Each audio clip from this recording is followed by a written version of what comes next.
Salam Bapak Ibu Saudara yang dikasihi Tuhan.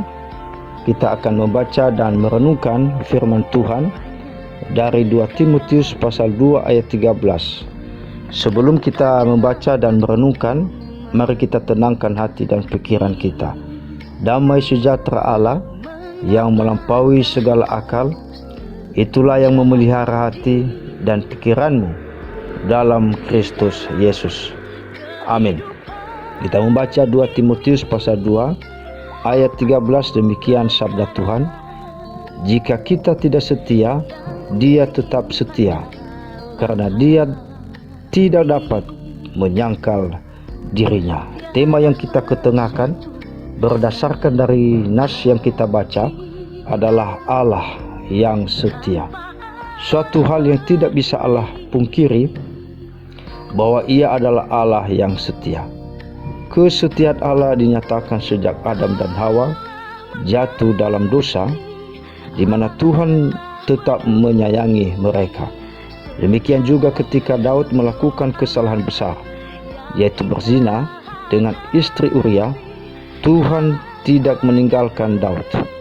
Allah tetap setia menyatakan pertolongannya bagi mereka. Puncak kesetiaan Allah dinyatakan dengan pengorbanan Kristus di atas kayu salib.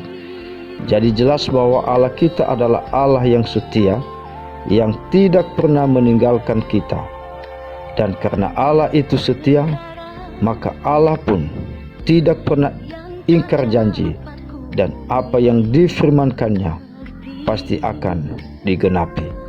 Mungkin kita harus melewati pergumulan yang berat, tetapi ingat, Tuhan juga berfirman bahwa Ia setia dan tidak pernah mengizinkan kita melewati pergumulan yang lebih besar dari kemampuan kita.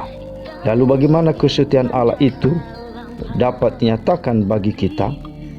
Yang pertama, Bapak Ibu Saudara, akui setiap kesalahan kita di hadapan Tuhan. Jika Roh Kudus menyadarkan kita dalam satu kesalahan yang kita buat, akuilah hal itu di hadapan Tuhan. Alkitab katakan, jika kita mengaku dosa kita, Allah setia dan Ia akan mengampuni dosa kita.